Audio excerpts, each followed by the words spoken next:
Sir வணக்கம். இப்போ group 2 and 2A, group 4 இதோடைய ப்ரிலிமினரி அண்டு குரூப் 4 உடைய அந்த தேர்வுகளுடைய சிலபஸை மாற்றிட்டாங்க. ஓகேங்களா? சிலபஸ் மாற்றிட்டாங்க அப்படின்லாம் சொல்ல முடியாது. கொஞ்சம் பேட்டர்ன் மட்டும் மாற்றிருக்கு. இதுலேருந்து இவ்வளோ கொஷின் கேட்பேன்னு சொல்லியிருக்காங்க. ஓகேங்களா? நான் போன வீடியோவில் கூட சொல்லியிருப்பேன்.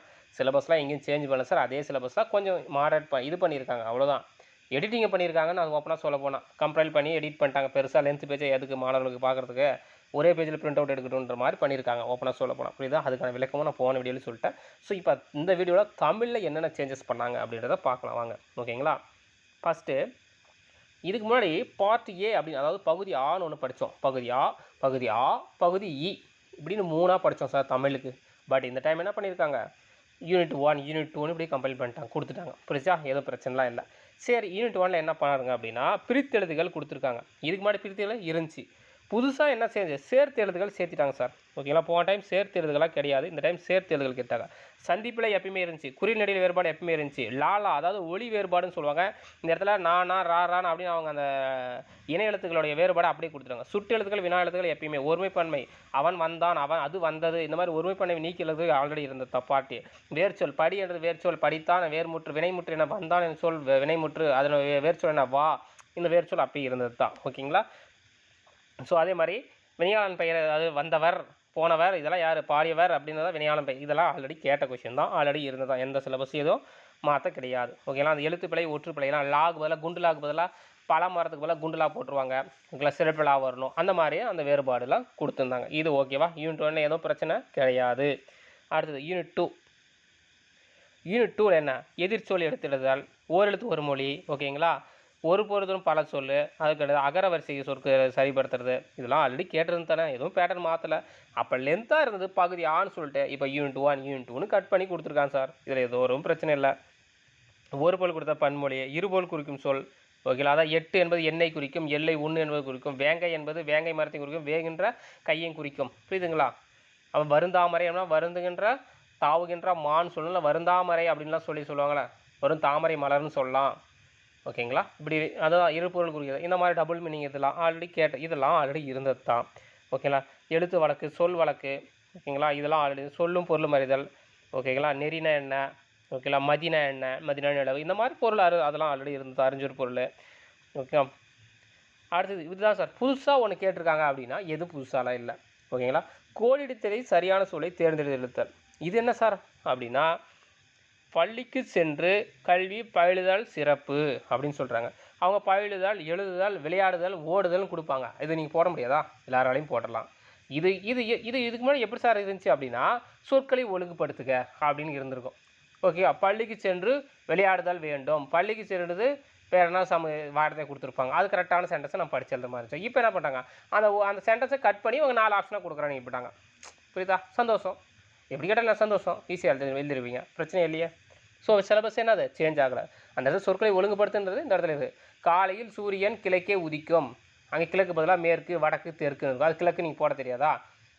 அதெல்லாம் காலையில் சூரியன் உதித்து மாலையில் மறையும். அப்போ மாலைன்றதை கட் பண்ணி இங்கே ஆப்ஷன் மேறனா ஏபிசியில் அந்த மாலை, காலை, இரவு, மதியம்னு கொடுப்பாங்க, அது போட்டுருவீங்க. இல்லை அப்படின்னா இதுக்கு முன்னாடி எப்படி சொற்களை ஒழுங்குபடுத்து, காலையில் சூரியன் உதித்து மாலையில் மறையும், காலையில் சூரியன் உதித்து மறையும் காலை, இப்படி மாற்றி மாற்றி கொடுத்துருப்பாங்க. அது சென்டென்ஸ் படிச்சு பார்த்து சொற்களை ஒழுங்குபடுத்துங்க. அதை தான் இந்த இடத்துல கோடிட்டுன்னு கொடுத்துருக்காங்க. புரியுதுங்களா? ஓகே. அதேமாதிரி இந்த மறு பெயர். ஓகே. தஞ்சைனா என்ன, தஞ்சாவூர், நெல்லைனா திருநெல்வேலி, ஓகேங்களா? கன்னியாகுமரி, நாகை, இதெல்லாமே அந்த மறு பெயர் மாதிரி இருக்குதுல்ல. தருமபுரினா தகடூர், இந்த மாதிரி சொல்லுவாங்கள்ல, அந்த ஊர் மறு பெயர், அது ஆல்ரெடி கேட்டது தான். ஓகேங்களா? அதெல்லாம் ஆல்ரெடி அப்படியே தான் வந்திருக்குது. ஓகேங்களா? அதேமாதிரி பேச்சு மொழிக்கு சோறு உண் அப்படின்னு சொல்கிறது, பழம் உண்ணுது, முறுக்கு தின். ஓகேங்களா? தண்ணீர் பருகு, பால் குடி, தண்ணீர் குடி, பால் பருகு, இந்த மாதிரிலாம் சொல்லி இதெல்லாம் பேச்சு வழக்கெல்லாம் நல்லா வழக்கம் மாற்றுறது. இதெல்லாம் ஆல்ரெடி கேட்டது தான். புரியுதுங்களா? வெத்தியல் அப்படின்றது வெற்றிலை. புரியுதுங்களா? அவங்களே எக்ஸாம்பிள் கொடுத்தாங்க. இதெல்லாம் வந்து அந்த சொற்களை தூய தமிழ் சொல்ல எழுதுறது. ஓகேங்களா? நேற்று மழை பெஞ்சுது, இந்த மாதிரி சொற்களை ஒழுங்குபடுது. இதெல்லாமே ஈஸி தான் சார். இதில் எந்த சிலபஸும் சேஞ்சஸ்லாம் இல்லை. இதுக்கு முன்னாடி கேட்ட கொஷின் தான் இதெல்லாம். ஓகேங்களா? வலுவு சொற்களை நீக்கி எழுதுக, புரியுதா? இப்படி கேட்டிருந்தேன். இப்போ அதை அப்படி கொடுத்துருக்காங்க, வேறு ஒன்றும் பெருசாலாம் இல்லை சார். ஓகேங்களா? அதுக்கெல்லாம் பல பொருள் தரும் ஒரு சொல் கேட்டிருக்காங்க. தீனா நெருப்பு, பல பொருள் அப்படின்றது. ஓகேங்களா? இதெல்லாம் ஆல்ரெடி இருக்குன்னு தான் சார், எதுவும் புதுசாலாம் இல்லை. அடுத்தது யூனிட் 3 சார், அழகு 3, சொற்களை ஒருங்குபடுத்துது. இங்கே அப்படியே கொடுத்தா தான் அந்த கோட்டிட மாதிரி இங்கே சொற்கள் எல்லாம் ஒன்றே தான். தொடர் வகைகள், செய்வினை, தன்வினை, பிறவினை, எல்லாத்தையும் ஒருமைப்பன்மை எழுதுறது. ஓகே, மரபு திணை வருது, அதான் என் அம்மா வந்தது, இதெல்லாம் ஓகேங்களா. மாடுகள் அணிந்தன, ஒருமைப்பன்மை இதெல்லாமே, பறவைகள் பறந்தது இதெல்லாமே, ஒளி மரபு நாய் கத்தியது, நாய் குறைக்கும் அப்படின்னு சொல்கிற அந்த இது, அது மக்கள் கூட்டம், அது ஆட்டு மந்தை ஓகேங்களா, மாட்டு கொட்டகை, மாட்டு தொழுவம், இந்த மாதிரிலாம் சொல்லுவாங்கள்ல, முருங்கை பிஞ்சு, இந்த இதெல்லாம் வருது ஓகேங்களா. இது புதுசாக என்ன பண்ணியிருக்காங்க அப்படின்னு பார்த்தீங்கன்னா, இந்த யூனிட் 3ல் கால் புள்ளி, முக்கால் புள்ளி, வியப்பு குறி, ஆச்சரியக்குறி இதெல்லாமே சேர்த்துட்டேன் சார். இதுக்கு முன்னாடி இந்த பேட்டர்ன் கிடையாது. இதுக்கு முன்னாடி நம்ம எழுதின எக்ஸாமில் எதுவுமே கேட்டிருக்க மாட்டாங்க. இந்த பார்ட் ஏ, அதாவது இந்த எலிஜிபிலிட்டி டெஸ்ட்னு ஒன்று வைக்குவாங்க. ஒரு சில டிபார்ட்மெண்ட் டிஓ எக்ஸாம் எழுதிருப்பாங்க, ஒரு சில எக்ஸாமில் எழுதுறாங்க பார்த்தீங்களா, அதுக்கு eligibility test, Tamil eligibility test வைக்கிறாங்க. அதில் தான் இந்த வியப்புக்குறி, ஆச்சரியக்குறிலாம் கேட்டிருந்தாங்க. 8th புக்கில் இந்த வியப்புக்குறி, ஆச்சரியக்குறி இருக்கிறத பற்றி ஒரு பின்னாடி இருக்கும். எங்கெங்கே ஃபுல் ஸ்டாப் வைக்கணும், எதில் கமா வைக்கணும், எதில் டபுள் அபாஸ்டக் வைக்கணும், எங்கே ஆச்சரியக்குறி போடணும் அப்படின்றதுக்கெல்லாம் கொடுத்துருப்பாங்க. அதை இந்த வாட்டி நாங்கள் மெயினாக கேட்போனே சொல்லிட்டாங்க. புரியுதுங்களா. இதுக்கு முன்னாடி அந்த குரூப் 4ல கேட்டிருக்க மாட்டாங்க, குரூப் 2லையும் கேட்டிருக்க மாட்டாங்க. எங்கே கேட்டிருப்பாங்க, தமிழ் எலிஜிபிலிட்டி டெஸ்ட் மட்டும் தான் கேட்டிருப்பாங்க. லைக் இந்த டிஓ எக்ஸாமு, இந்த பிஓ எக்ஸாமு, ஒரு சில எக்ஸாம்ஸ்லாம் கண்டக்ட் பண்ணுறாங்கன்னா அதில் தான் கேட்பாங்க எலிஜிபிலிட்டி. அதில் தான் இந்த மாதிரி வியப்புக்குறி கொஸ்டின்லாம் கேட்டிருந்தாங்க. ஆனால் இப்போ நார்மலாகவே கேட்பேன்னு சொல்லிட்டாங்க. இது புதுசு ஓகேங்களா. இது புக்கிலே இருக்குது, நீங்கள் படிச்சுக்கணும். புதுசுனா இதுக்கு முன்னாடி கேட்கல, அதனால் நிறைய பேர் விட்டு போயிருப்பீங்க. ஆனால் இந்த வாட்டி படிச்சிருங்க ஓகேங்களா. இது கொஞ்சம் இது மட்டும் தான் புதுசாக சேர்த்திருக்காங்க ஓகேவா. அடுத்து யூனிட்டு 4 கலைச்சொற்கள், பல்துறை சார்ந்த கலைச்சொற்கள், அறிவியல், கல்வி, மருத்துவம், சட்டம், தொழில்நுட்பம் ஓகேங்களா. இந்த கலைச்சொற்கள்லாம் ஒவ்வொரு புக்குக்கு பின்னாடிக்குது சார். எங்கேயும் புதுசாக போய் சிலபஸ் வாங்கணும் அப்படின்லாம் இல்லை ஓகேங்களா. அலர்ஜினா ஒவ்வாமை, மரபணு, ஜீனு, கடல் மயில், நாட்டிக்கல் மயில், வலசைனா மைக்ரேஷனு, பிட்டிஷன்னா புனைவு, இந்த வாட்டி கேட்டாங்க பாரு, அந்த மாதிரி அதுதான் அந்த கலைச்சொல். 10 கொஸ்டினா சார். அப்போ 6th to 12th புக் வரைக்கும் இருக்கிற எல்லா கலைச்சொற்களும் படிச்சிருங்க. புக்குக்கு பின்னாடி எல்லாத்துலேயும் கொடுத்துருக்காங்க, அப்படியே படிச்சிருங்க. இதுதான் சார் ஹைலைட்டு, இந்த 5வது யூனிட் தான். என்னன்னா புதுசாக கொடுத்துருக்காங்க சார், வாசித்தல் புரிந்து கொள்ளும் திறன் அப்படின்னு சொல்லிட்டு. இது லட்டு மாதிரி 15 கொஷின். இதுலேருந்து ஒரு 10 கொடுத்துருப்பாங்க. நம்ம ஸ்கூல்லலாம் பார்த்துருப்பீங்க, 7வது 8வதுலாம் பார்த்தீங்கன்னா இந்த Tamil second paper, English second paper, Tamil second பேப்பர்லாம் பார்த்துட்டிங்கன்னா தெரிஞ்சிருக்கும். ஒரு 10 கொடுத்துருப்பாங்க, அதுலேருந்து இந்த கொஷின் இருக்கும், அதை கண்டுபிடிச்சி எழுதுறது ஓகேங்களா. இப்போ இது வந்து இதுக்கான எக்ஸாம்பிள் எங்கே சார் இருக்குன்னா, இந்த பார்ட் ஏ எலிஜிபிலிட்டி டெஸ்ட் சொன்னேன் இல்லையா, அதில் வந்து இந்த வியப்புக்குறி கொஷினும் இந்த ஒரு 10 கொடுத்துரு கொஷின் கேட்குறதும் எக்ஸாம்பிள் இருக்குது. நீங்கள் வேணால் நிறைய எலிஜிபிலிட்டி டெஸ்ட் கொஷின் இருக்குது வேணால் அதை பாருங்கள் ஓகேங்களா. அதுலேயும் இந்த மாதிரி கொடுத்துருப்பாங்க ஓகேங்களா. ப்ரீவியஸ் இயர் கொஷின் பார்க்கணும். நான் ஏன் இவ்வளோ தெளிவாக சொல்லணும்னா, நான் எல்லா கொஷினும் அனலைஸ் பண்ணதுனால தான் உங்களுக்கு இவ்வளோ ஈஸியாக என்னால் தமிழை வந்து எப்படி கேட்டாலே புரிஞ்சு என்னால் சொல்லிட முடியும் ஓகேவா. அதனால தான் நான் இவ்வளோ தெளிவாக சொல்கிறேன் ஓகேங்களா. நீங்கள் ப்ரீவியஸ் இயர் கொஷின் அந்த எலிஜிபிலிட்டி டெஸ்ட் கொஷின் எடுத்து பாருங்கள். ஒரு 10 கொடுத்துருப்பாங்க, அந்த 10 அதுலேருந்து கொஷின் இருக்கும் ஓகேங்களா. இதில் யாரை குறிப்பிடுகிறார், இவன் யாரிடம் சென்றார் அப்படின்ட்டு ஓகேங்களா. அந்த வாவுசி பற்றி பாரதியார் வந்து போவதெல்லாம் வாவுசி வந்து இந்த பாரதியார் வந்து சென்னையில் சந்திப்பார் அப்படின்னு இருக்கும். பாரதியார் யாரை வழக்கமாக சந்திப்பதாக கொண்டிருந்தார் அப்படின்ட்டு கொஷின் ஓகேங்களா. அந்த 10லேருந்து கொஷின் அப்படி அந்த மாதிரி தான் கேட்பாங்க. இது மட்டும் புதுசாக இருக்குது. இது எல்லாராலையுமே எழுத முடிய கொஷின், ஒரு 15 கொஷின், வாசித்தல் புரிந்து கொள்ளும் திறன் ஓகேங்களா. சார் இது மட்டும் இதில் இல்லை, இதில் ஓமை தொடரின் பொருள் அறிதல் அப்படின்னு சொல்லுவாங்க. அதாவது மழைநீர் காணாத ஓமை சொல்கிறதில்ல, மழைநீர் காணா பயிர் போல ஓகேங்களா, வேலி பயிரை மேய்வது போல, கிணத்து தவளை போல, எதிர்பாராத நிகழ்வு ஓகே, ஆகாய தாமரை, இந்த மாதிரிலாம் இருக்குது. அந்த ஓமை தொடரை இங்கே கொடுத்துருக்காங்க ஓகேங்களா. அது இதுக்கு முன்னாடி இருந்தது தான் ஓகேங்களா. இதுக்கு முன்னாடி பழமொழிகள்னு ஒன்று சொல்லியிருந்தாங்க. அதாவது என்னது, மரத்தை இலை காக்கும், மானத்தை எது காக்கும், பணம் காக்கும் அப்படின்ற மாதிரி சொல்லியிருந்தாங்கல்ல. அந்த பழமொழிகள் ஓகேங்களா. நம்ம குரூப் 4ல் கேட்டிருந்த கொள்கை பழமொழிகள் தனியாக கொடுத்தாங்க, இப்போ பழமொழிகள் கொடுத்துருக்காங்க, அவ்வளோதான் ஓகேங்களா. எதுவும் பெருசாலாம் இல்லையே. எங்களை என்ன அந்த இடத்துல லைன் பை லைனாக கொடுத்தாங்க, இப்போ யூனிட்டாக ஸ்பில் பண்ணி கொடுத்துட்டாங்க தமிழ், வேறு ஒன்றும் பெருசாலாம் மாற்றலை ஓகேங்களா. அடுத்து எளிய மொழிபெயர்ப்பு, இதுதான் சார் புதுசாக சேஞ்ச் பண்ணுது. ஸோ ஆங்கிலம் மற்றும் பிறமொழி சொற்களுக்கு இணையான தமிழ் சொற்களை அறிதல் வேண்டும். பயன்பாட்டில் உள்ள ஆங்கில மொழிபெயர்த்தல். இப்போ சான்று, அதாவது பென்ட்ரைவ், பிரிண்டர், கீபோர்டு, ஆவணங்களின் தலைப்பு, கோப்புகள், கடிதங்கள், மனுக்கள் மொழிபெயர்ப்பு புரிந்து கொள்ளுதல் அப்படின்னு சொல்கிறாங்க. ஸோ இதுவும் அந்த கலைச்சொற்கள் மாதிரி தான். அதில் இருக்கிற தமிழ் சொல்ல, அதாவது இங்கிலீஷுக்கு இருக்கிறத தமிழில் போனால் தமிழ்லேருந்து அவங்க கொடுத்துற இங்கிலீஷ் இருக்கிறத தமிழில் மாற்றிடலாம் ஓகே. ஆனால் தமிழ்லேருந்து இங்கிலீஷ் மாதிரி தான் உங்களுக்கு கஷ்டமாக இருக்கும். இங்கிலீஷ் இருக்கிற தமிழ் ஈஸியாக நீங்களால் புரிஞ்சிட முடியும். ஒன்றும் உங்களை அப்படியே என்னென்னு பண்ண சொல்லலை, 4 ஆப்ஷன் கொடுத்துருக்கோம், எடுத்து ஈஸியாக மேட்ச் பண்ண போகிறீங்க ஓகேங்களா. இது ஈஸியாக பண்ணிடலாம். 5 கொஷின் எளிய மொழிபெயர்ப்பு புதுசாக சேர்த்திருக்காங்க. ஸோ இது ஈஸி தான், எதுவும் பிரச்சனை இல்லை. அதாவது எனக்கு தெரிஞ்சு எது சார் புதுசானா, இந்த தமிழ் சொல்லுன்றதும் அந்த ஏற்கனவே பென்ட்ரைவ்னா நான் விரலின்னு சொல்லுவீங்க இல்லையா, கம்ப்யூட்டர்னால் கணினின்னு சொல்ல போகிறீங்க, அவ்வளோதான். அதை பற்றி சொல்கிறாங்க. அடுத்து லாஸ்ட்டாக ஒன்று வருது சார், என்னது, தமிழ் இலக்கியம் அறிஞர்களும் தமிழ் தொண்டும் அப்படின்னு சொல்லிட்டாங்க. புரியுதுங்களா. அதே மாதிரி திருக்குறள் எப்பயுமே என்னது 20 அதிகாரம். இதுக்கு முன்னாடி 25 அதிகாரம் இருந்தது, இப்போ 20 அதிகாரம் கொடுத்துட்டாங்க ஓகேங்களா.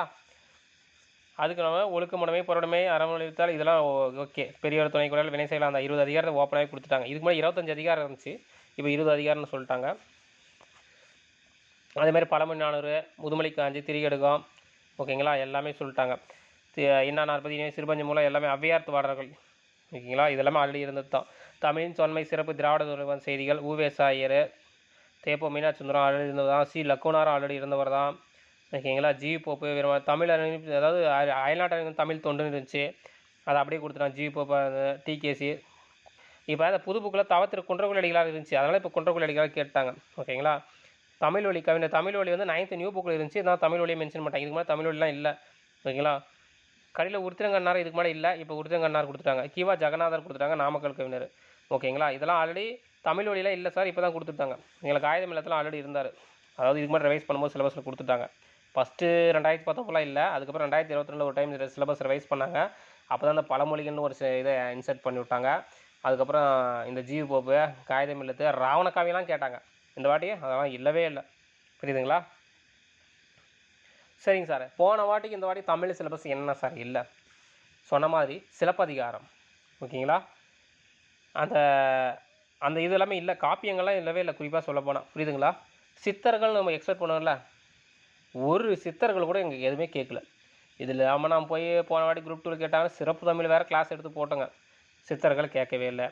அதாவது காப்பியங்கள் இல்லை சார், இதில் காப்பியங்கள் எங்கன்னா மென்ஷன் ஆயிருக்க பாருங்கள், நான் கூட விட்டுட்டுனா காப்பியங்களே இல்லை இல்லையா. ஆமாம், நான் அதை பார்த்துட்டு தான் சொல்கிறேன், காப்பியங்களே இதில் இல்லை. காப்பி 5 காப்பியங்கள் இல்லை, 50 காப்பியங்கள் இல்லை, அப்புறம் சித்தர்கள் இல்லை, ஓகேங்களா. முக்கியமான டாப்பிக்கே இல்லை.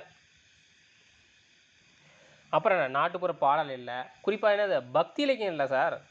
திருஞான சம்பந்தர், திருநாவுக்கரசர், அப்பர், நாச்சியார் திருமொழி, நம்ம ஆண்டாள், வாய்ப்பே இல்லை, அவங்களாம் இல்லவே இல்லை. என்ன தமிழ் சிலபஸ்னே தெரியலையே. ஓகே, நோ ப்ராப்ளம், இருக்கிறது சந்தோஷம் தானே. இப்போ இருக்கிறது ஈஸியாக படிச்சிடலாம்ல. இதில் 90 எல்லாராலையும் எடுக்க முடியும் எனக்கு தெரிஞ்சு, புரியுதுங்களா. இந்த 15 கொஷினை விட்டுடுங்க, 85 எல்லாராலையும் சாலில் எடுக்கலாம். குறிப்பாக இன்னும் ஒரு 5 கொஷின் 2 போட்டிங்கன்னா 5 கொஷின் இந்த புளுக்கில் எதனால் 1 2 ஏபின்னு போட்டால் கூட 90 அடிக்க முடியும் சார் ஈஸியாக.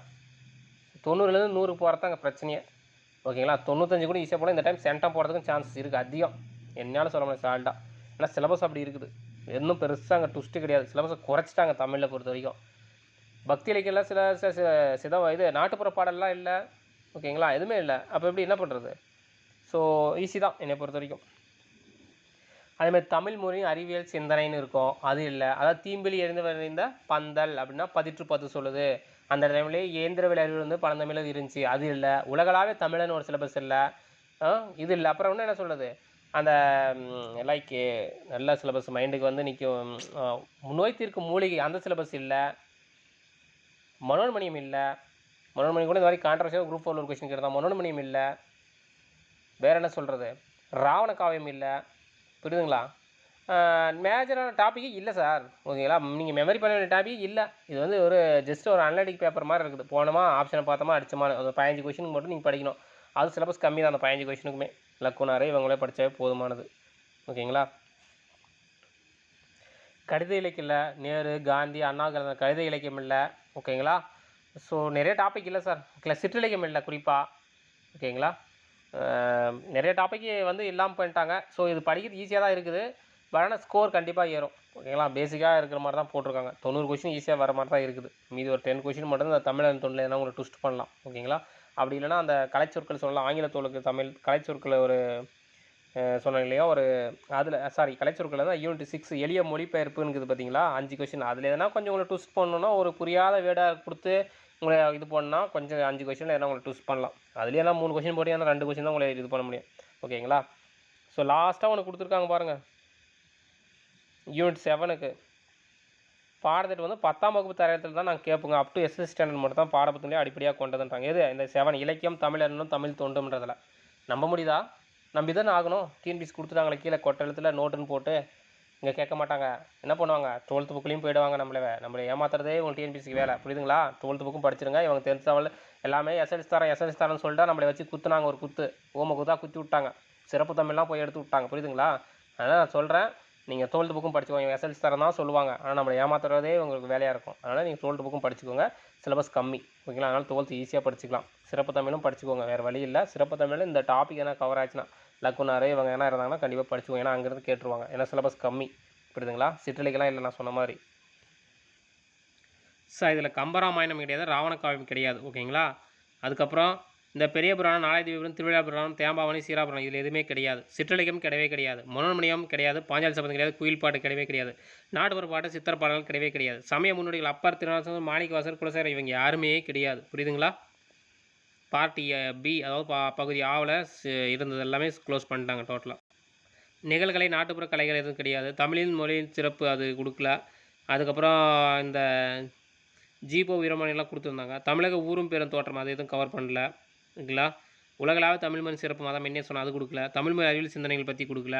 மகளிரின் சிறப்பு எதுவும் கொடுக்கல. தொல்லியல் ஆய்வுகள், கடற்பயணங்களை பற்றி எதுவும் கொடுக்கல. உணவே மருந்து, நோய் தீர்க்கும் மூலிகைகள் கூட கிடையாது. நூலகம் பற்றிய செய்திகளும் கிடையாது. ஓகேங்களா? இதெல்லாம் இல்லாத டாபிக். சரிங்க சார், நீங்கள் 12th புக் வரைக்கும் படிச்சிருங்க. ஓகேங்களா? நான் எல்லா டாப்பிக்கும் சொல்லிட்டேன். முடிஞ்ச அளவுக்கு அடுத்த இதில் வேணால் அடுத்த வீடியோவில் தமிழில் எந்தெந்த டாப்பிக் வந்து இல்லை நீங்கள் எதுவும் படிக்க வேணான்ட்டு நான் சொல்கிறேன் வேணா. ஆனால் எனக்கும் தெரியல சார், இதுதான் புது சிலபஸ்ஸு. ஒருவேளை சித்தர்கள்லேருந்து கொஷின் ரைஸ் பண்ணிட்டா நம்ம அப்புறம் ஒன்றும் பண்ண முடியாது தான். பட் ஆனால் சிலபஸில் இல்லை. சிலபஸ் இல்லாத கொஷின் கேட்கறதுக்கு சான்சஸ் ரொம்ப கம்மி தான். ஓகேங்களா? ஆனால் மேஜரான சிலபஸில் அந்த சிலபஸை கவர் பண்ணல, எடுத்துட்டாங்க. ஓகேங்களா? 15 கொஷினுக்கு இவ்வளோ தான் கொடுக்க முடியுன்ற மாதிரி கொடுத்துட்டாங்க. ஸோ புதுசாக படிக்கிறவங்களுக்கு நல்லா யூஸ்ஃபுல்லாக தான் இருக்கும். ஆல்ரெடி படிக்கிறவங்களுக்கு இன்னும் கொஞ்சம் நல்லா தான் இருக்கும். ஓகேங்களா? என்னை கேட்டால் பழைய சிலபஸே பெட்டர் சார். ஓகேங்களா? ஏன்னா அதுதான் கரெக்டு. இது பாருங்கள், எல்லாருக்குமே ஈஸியாக 90 மாதிரி எடுக்கிற மாதிரி இருந்துட்டு அப்புறம் என்ன யூஸ் இது இல்லையா? வாய்ப்பு ரொம்ப கம்மி தான். எல்லாருமே எடுக்கிற மாதிரி இருந்தால் என்ன காம்படிஷன் எவையாக இருக்க போகுது. அப்போ தமிழில் 95க்கு மேலே தான் எல்லோரும் போட போகிறாங்க. ஓகேங்களா? இப்போலாம் தமிழில் 95, 96 போடுறதே கஷ்டமாக இருந்தது. இனிமேல் தமிழில் 95க்கு மேலே எல்லோரும் கண்டிப்பாக எடுத்துருவாங்க. ஓகேங்களா? 90+ கன்ஃபார்ம் சார். எல்லாராலையும் 90+ எடுக்க முடியும். எப்படின்னா இன்றைக்கி நான் அந்த part A, part B, part சின்னு 3 பகுதியாக கொடுத்து நம்ம சிலபஸ் கவர் பண்ணாலே எவ்வளோ எடுக்கிறாங்க? பேசிக்காக 85, 86 எடுத்துடுறாங்க. புரியுதுங்களா? இப்படி சிலபஸ் வாட் டு வாட்னு இவங்களே 10 கொஸ்டின் கொடுக்குற மாதிரி இப்படியே கொடுத்துருங்க. எல்லாமே அனலிட்டிக் பண்ணுற மாதிரி அங்கேருந்து எடுத்து போடுற மாதிரி தான் கொடுத்துருக்காங்க. அப்படின்னும் போது 90+ சால்டாக எல்லோரும் எடுத்துருவாங்க. ஓகேங்களா? 95+ போகிறவங்க ரிசல்ட்டுக்கு போயிடுவாங்க. ஓகேங்களா? அது என்ன கன்ஃபார்மாக சொல்லலாம். ஓகேவா? சரிங்க சார், பாருங்கள், சிலபஸ் அனலைஸ் பண்ணிவிட்டேன். இந்த அளவுக்கு தான் இருக்குது. ஸோ படிங்க. ஓகேங்களா? ஸோ எது சிலபஸ் எப்படி சேஞ்ச் ஆகலை, எப்படி பண்ணலை, உங்களுக்கு வந்து தமிழில் இதை வந்து ஒர்க்லோட குறைச்சிட்டாங்க. புரியுதா? நீங்கள் அதிகமாக படிக்க வேணாம் சார், போதும் அப்படின்னு சொல்லிட்டு அவங்க குறைச்சிட்டாங்க. நீங்கள் இதில் இருக்கிற சிலபஸை டீகோட் பண்ணி கரெக்டாக படிச்சுக்கோங்க. ஓகேங்களா? லக்குனார்லாம் படிச்சுக்கோங்க. ஊவேஸெல்லாம் ஆல்ரெடி இருக்குது, 6th ஓல்டு புக்கில் படிச்சிருங்க. ஓகேங்களா? ஜீபோ வீரமணியர்லாம் இருக்குது, அதையும் படிச்சிருங்க. அவ்வளோதான். நீங்கள் சிற்றலைக்கெல்லாம் படிக்க தேவையில்ல. அப்பர், இந்த திருநாள் சமுதிரம் இவங்களெல்லாம் சைவ முன்னோடிகளே தேவையில்ல. ஓகேங்களா? இதெல்லாம் ப்ளஸ்ஸு உங்களுக்கு. மனோன்மணியம் விட்டுறலாம், ராவண காவியம், கம்பராமாயணம் விட்டுறலாம், பாஞ்சாலி சபதம் 5 காப்பியும் 5 காப்பியுமே விட்டு தள்ளிடலாம். இப்படிலாம் எவ்வளோ ஒர்க் லோடு குறைச்சிட்டாங்க. ஸோ ஈஸியாக அடிச்சிடலாம் சார். ஓகேங்களா? இந்த சிலபஸை டீகோட் பண்ணி படிச்சிருங்க. ஈஸியாக 95+ எடுக்க முடியும். ஓகேங்களா? சரி சார், இப்போ தான் நம்ம சேனலை ஃபஸ்ட் டைம் வந்து சப்ஸ்கிரைப் பண்ணுங்கள், சப்போர்ட் பண்ணுங்கள். உங்களுக்கு எதுவும் குறைகள் இருந்தால் நம்ம கமெண்ட்டில் கமெண்ட் பண்ணுங்கள். நான் எதுவும் தவறாக சொல்லியிருந்தாலும் நீங்கள் கமெண்ட்டில் சொல்லுங்கள். சார் இது தப்பாக சொல்லிட்டீங்க, இதை மாற்றிருங்க அப்படின்னு. ஓகேங்களா? முடிஞ்சாலும் கரெக்டாக தான் அனலைஸ் பண்ணி சொல்லியிருக்கேன். ஓகேங்களா? சரிங்க சார், சப்ஸ்கிரைப் மட்டும் பண்ணுங்கள். ஓகேங்களா? சப்போர்ட் பண்ணுங்கள் போதும். உங்களுக்கு நிறைய பேர் வீடியோ பார்க்குறாங்க, சப்ஸ்கிரைப் பண்ணுறதில்ல. நானும் ஒவ்வொரு வீடியோலும் சொல்கிறேன் சப்ஸ்கிரைப் பண்ணுங்கள், சப்ஸ்கிரைப் பண்ணுங்கன்ட்டு. மேக்ஸிமம் பண்ணுங்கள் சார் கொஞ்சம். ஓகேங்களா? Okay sir, thank you sir.